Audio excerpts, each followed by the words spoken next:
Salut à tous, bienvenue sur ma chaîne. Aujourd'hui, nous allons plonger dans le monde du SEO avec Odoo. Si vous avez déjà créé votre site web avec Odoo, grâce à ma précédente vidéo, bravo. Maintenant, il est temps de passer à l'étape suivante. Optimiser votre site pour les moteurs de recherche. Restez jusqu'à la fin pour découvrir des astuces qui pourraient transformer votre présence en ligne. Commençons par les bases. Le SEO, ou référencement naturel, est crucial pour la visibilité de votre site. Pourquoi? Parce que sans optimisation, votre magnifique site reste invisible comme une voiture sans essence. Le SEO vous aide à attirer du trafic organique et à renforcer la crédibilité de votre marque. Voyons comment Odoo peut faciliter ce processus. Mais commençons d'abord par voir les trois grands critères qui permettent de classer un site. Nous avons une optimisation technique, le contenu de qualité et la popularité du site. Tout ce qui concerne l'aspect technique, donc ça améliore l'efficacité du site, la vitesse de chargement des pages, l'amélioration de l'expérience utilisateur, l'expérience UX comme on appelle ça, va conduire à des meilleurs classements. Le contenu engage les utilisateurs et répond en fait aux questions qu'ils se posent, c'est-à-dire aux requêtes dans les moteurs de recherche, ce qui augmente leur visibilité. Et la popularité du site, qu'on qualifie aussi donc de nombre de backlinks, ça renforce l'autorité du site et sa crédibilité en influençant également positivement les classements. Donc pour ça, vous devez essayer de maximiser le nombre de sites qui parlent de vous. Nous allons plutôt nous concentrer sur l'optimisation technique, parce que le reste finalement ne dépense pas spécialement d'Odoo. En effet, donc la rédaction du contenu de qualité, donc ici va passer certainement par la création d'un blog. Je vous montrerai quand même donc dans Odoo comment créer un blog. Donc c'est du contenu de qualité que vous allez devoir rédiger donc si possible, donc très régulièrement, idéalement un article de blog par semaine au moins. La popularité du site donc va aussi entraîner donc un travail de votre part, donc qui va être de prendre contact avec d'autres gestionnaires de sites pour essayer de faire des échanges de liens, ou bien éventuellement aussi communiquer à des journalistes éventuellement l'adresse de votre site, etc.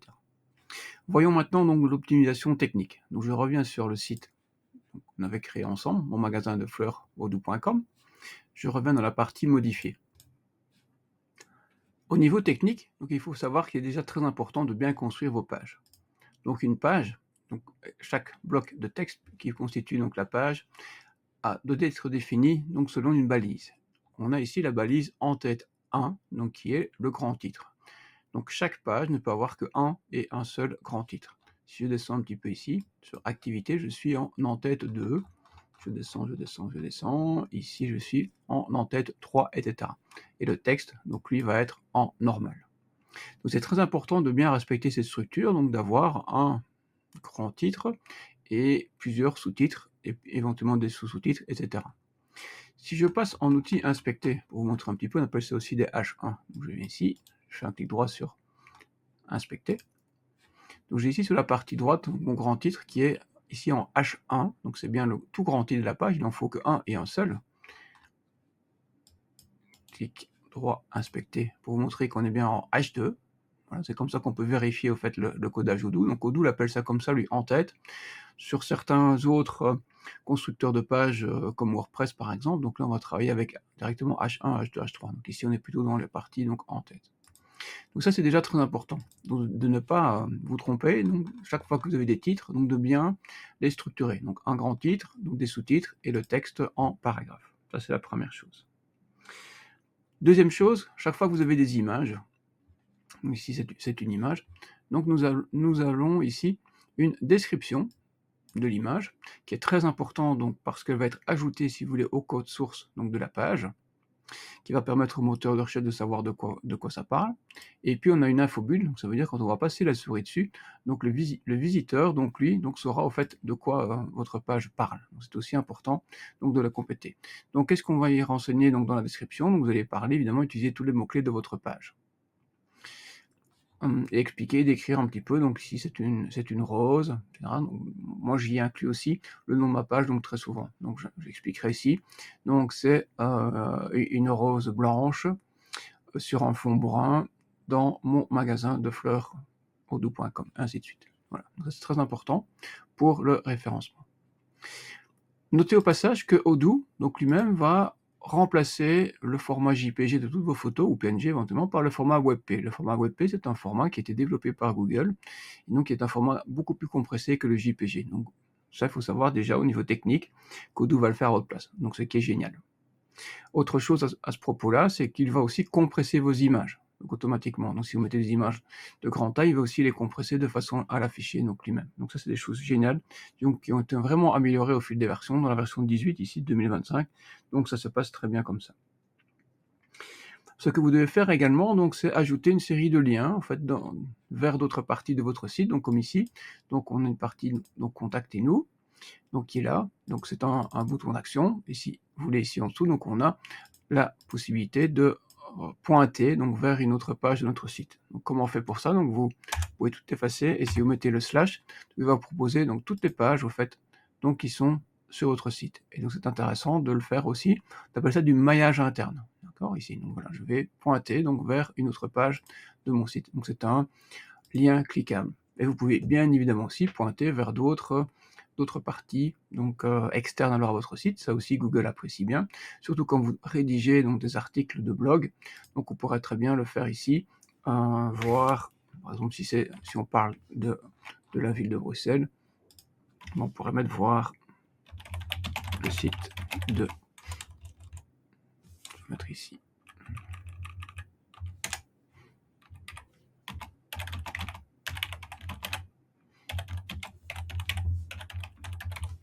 Donc vous sélectionnez ce qui doit être cliquable, donc comme ceci, là, et on va créer un lien hypertexte. Donc pour ça, vous venez dans Text Inline, ici le insérer ou modifier un lien. Donc là, vous écrivez, donc si c'était un lien interne, donc on taperait ceci. Donc comme c'est un lien externe, donc je vais mettre HTTPS et puis la ville de Bruxelles, par exemple. Voilà. Donc c'est un lien hypertexte qui pointe donc vers la ville de Bruxelles. Donc évidemment, l'objectif de ce système-là, c'est plutôt de renvoyer donc vers des sources, vers Wikipédia, vers d'autres articles qui traitent du sujet. Voilà. Donc ça, c'est aussi quelque chose d'important. Donc c'est l'insertion donc de liens externes et internes. Autre chose, donc vous avez ici la vue, pour rappel, vous avez ici la vue mobile. Donc votre site doit être adapté, donc aussi pour un ordinateur et pour un téléphone.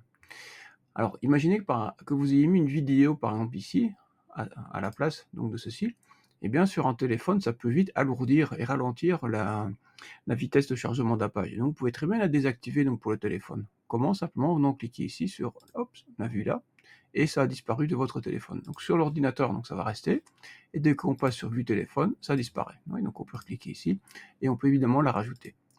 Donc ça c'est intéressant donc de pouvoir créer un site optimisé pour téléphone qui est différent d'un site pour ordinateur. Donc surtout pour tout ce qui est très lourd, donc comme des vidéos par exemple. On pourrait aussi l'utiliser si les photos étaient mal placées.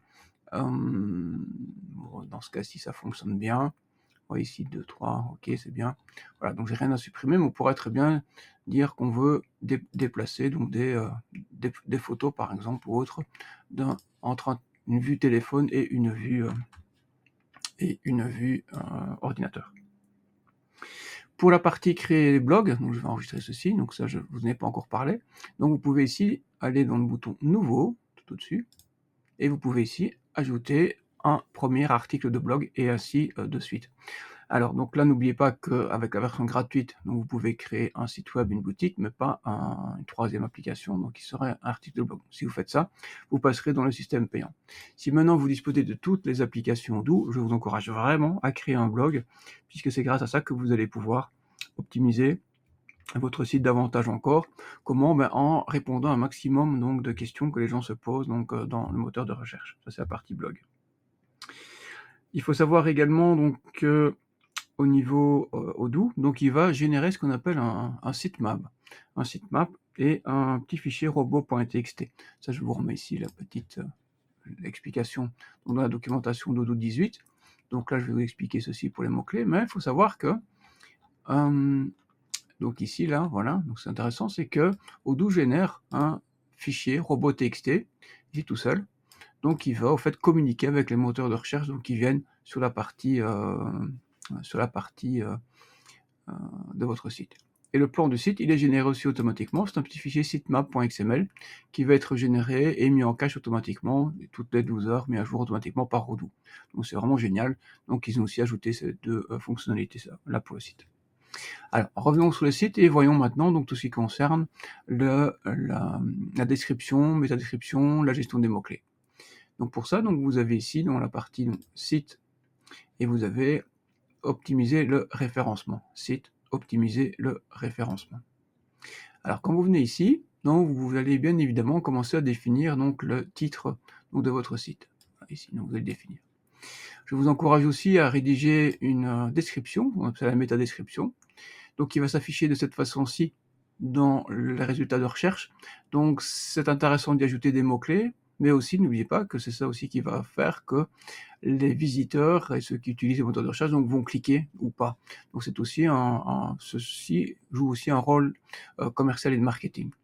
Donc j'ai mis ici, découvrir nos magasins de fleurs au cœur de Bruxelles, commander des bouquets frais, profiter de notre service de livraison rapide et fiable au centre-ville. Au niveau des mots-clés, eh bien donc Odoo va vous en proposer donc quelques-uns ici. Donc moi je vais mettre bouquet, par exemple donc bouquet de fleurs. Voilà, je vais cliquer. Donc bouquet de fleurs. Donc lui ici, il me dit si on le retrouve ce mot-clé-là donc dans les H1, dans les H2, donc ça idéalement ce serait bien que ça y figure. Donc livraison ça y est, mais voilà. T c'est dans le texte, D c'est dans la description, et donc C c'est dans les contenus de la page. Donc c'est intéressant que ça figure partout. Donc ici Fleurès Bruxelles, bah, ça ne s'y trouve pas, donc Google va s'en rendre compte et donc il va me pénaliser pour ça, donc c'est pas intéressant du tout. Donc ici je devrais mettre un donc bouquet peut-être, mettre tout court bouquet, voir un peu. Voilà, seulement pour vous illustrer un petit peu, donc bouquet se trouve donc dans le texte de la description de ça. Donc je devrais aussi rajouter ça donc dans un titre, et donc je vais pouvoir modifier ça dans un H1. Ici je suis en en-tête, notre plus belle sélection de bouquets de fleurs. Idéal se positionner là-dessus. Un bouquet de bonheur chez vous. Ça c'est notre titre, évidemment.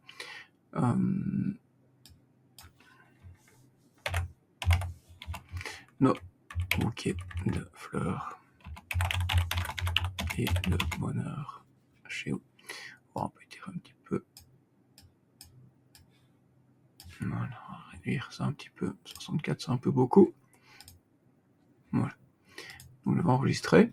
Je reviens sur site, optimiser référencement. Et donc, vous voyez que bouquet maintenant est beaucoup plus référencé. Donc, ça, c'est correct. Je vais mettre bouquet de fleurs aussi. Donc, bouquet de fleurs, ça, je pourrais l'ajouter. Voilà. Donc, ça, c'est le genre de mots-clés qu'on peut utiliser. Donc, Odoo va m'aider en me reproposant, en fait, des mots-clés que je vais pouvoir ajouter. Donc je pourrais mettre ici donc fleurs à mon avis aussi. Vous voyez fleurs, ça c'est très bien, et des choses comme ça. Vous avez compris un peu le principe. Donc pour optimiser le référencement, donc le titre de votre page plus la description, c'est très important. Les mots-clés que vous allez utiliser.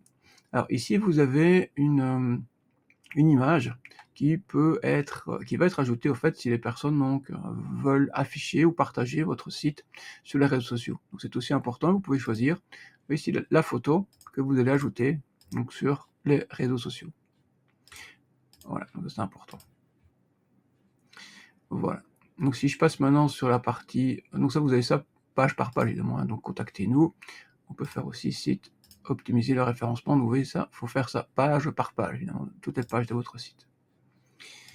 Donc ça c'est pour la partie gestion donc des mots-clés. Alors, question qu'on peut se poser, c'est justement quels sont les mots-clés à utiliser, parce qu'ici vous avez vu, c'est la page d'accueil, donc j'ai utilisé donc des mots-clés comme bouquet, bouquet de fleurs, etc. Donc je pourrais mettre aussi bouquet de fleurs, c'est plutôt une requête, on appelle ça longue traîne. Donc bouquet de fleurs, ça veut dire, donc là on est à un mot-clé, donc ça aussi, c'est un petit peu ridicule de mettre de fleurs, on va mettre plutôt bouquet de fleurs comme ça, voilà, ça suffit comme ça. Donc bouquet de fleurs, c'est requête longue traîne, comparé à bouquet. Alors, comment savoir en fait ce qu'il est intéressant d'utiliser? Bon, il y a plusieurs choses, donc déjà, vous pouvez faire une recherche ici, et donc voir un petit peu, en mettant bouquet de fleurs, c'est-à-dire ce que vous pensez que vos visiteurs donc, vont saisir dans le moteur de recherche, et vous allez voir maintenant un petit peu ce qui est proposé, donc déjà ici. Et puis en cliquant là-dessus, vous avez des suggestions. Oui, donc ici, bouquet de fleurs anniversaire, les plus beaux bouquets de fleurs, ça, le prix d'un bouquet de fleurs, c'est-à-dire toutes les questions que les gens se posent. C'est important de les noter parce que ça va vous aider à rédiger des articles de blog donc sur tous ces sujets-ci. Si je descends aussi, j'ai en dessous les recherches associées, tout en dessous, donc avant de passer à la deuxième page de Google, ici aussi. Également donc des suggestions de la part de Google. Et sinon, donc j'ai un outil, il y a Yoda, mais il y a aussi Ubersuggest, donc qui est excellent bon, là-dedans. Et si vous écrivez bouquet de fleurs, donc fait une petite recherche, et il m'indique que j'ai 74 000 recherches par mois en France, mais 4 400 en Belgique. Et alors, il va me proposer aussi d'autres choses, comme bouquet de roses rouges, ainsi de suite. Les questions que les gens se posent. Comment emballer un bouquet, par exemple. Donc ça, c'est un excellent sujet d'article de blog, par exemple. Ou bien comment faire des bouquets de fleurs, etc. Voilà. Et ici, j'ai déjà des sites donc, qui ont proposé au fait des contenus, et chaque fois, donc, on a le nombre de partages qu'il y a eu sur les réseaux sociaux. Ça, c'est un outil excellent, en fait, pour aller un petit peu plus loin que l'outil proposé donc, par Alors, avant de conclure, je vais simplement aussi vous montrer la possibilité d'utiliser, de relier au fait votre site Odoo à Google Analytics et la Google Search Console. Alors, vous présenter simplement ce que c'est que la Google Search Console. Donc la Google Search Console donc, est un outil ici donc, qui vous permet d'afficher des statistiques et d'obtenir des statistiques, mais aussi donc, des mots-clés qui sont utilisés pour accéder à votre site. Donc on a ici donc, le nombre de visites, le nombre d'impressions, donc sur 6200 fois que le site a été affiché, il y a eu 425 clics, donc ce qui fait un taux de clic moyen de 6,8, et la position moyenne des pages est de 14,2.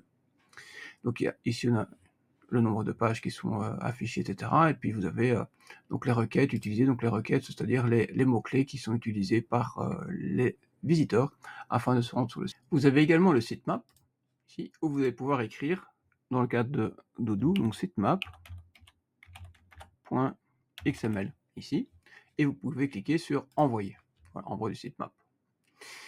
Donc Google viendra vérifier que le site map, donc la carte de votre site, a bien été générée par Odoo et se trouve bien donc sur votre site. Voilà, donc ça c'était quelque chose d'intéressant aussi donc, pour la Google Search Console. Alors comment relier ça à votre site? Donc vous venez dans Odoo, dans site web, et vous revenez sur paramètres, site web, paramètres site web. Et tout en dessous, donc vous avez ici la possibilité de relier à Google Analytics, voilà, simplement en indiquant ici les chiffres de la balise de Google Analytics que vous avez obtenu donc, lorsque vous avez créé vos comptes. Donc, il y a d'autres vidéos qui existent là-dessus. Donc le chiffre commence toujours par G, et puis c'est quelque chose comme ceci, et puis des lettres, des chiffres. Et vous pouvez aussi la relier à la Google Search Console, donc qui est l'outil que je viens de vous montrer. Et simplement ici, donc c'est un code que vous obtenez donc, quand vous créez votre compte sur la Google Search Console. Donc vous avez un fichier .html que vous suffit de copier-coller ici. Concrètement, donc vous venez ici, vous faites ajouter la propriété, donc vous n'aurez rien, vous mettez préfixe, donc vous mettez le nom ici donc, de votre site, et vous aurez un petit fichier, donc vous n'avez plus qu'à venir ici ajouter, donc en dessous dans les paramètres Odoo, un petit fichier, vous avez des chiffres ici, .html, et c'est ça qui va faire qu'Odoo va pouvoir vérifier donc, que votre site est bien relié et vous présenter donc toutes les statistiques de visite de votre site. Voilà. Alors, voilà, c'est tout pour aujourd'hui. En utilisant toutes ces stratégies, vous allez pouvoir très certainement donc booster votre présence en ligne donc avec Odoo. Si vous avez trouvé cette vidéo utile, n'oubliez pas de liker et de vous abonner pour ne pas manquer mes prochaines vidéos. Et surtout, dites-moi en commentaire ce que vous aimeriez voir comme suite de vidéos. À très bientôt!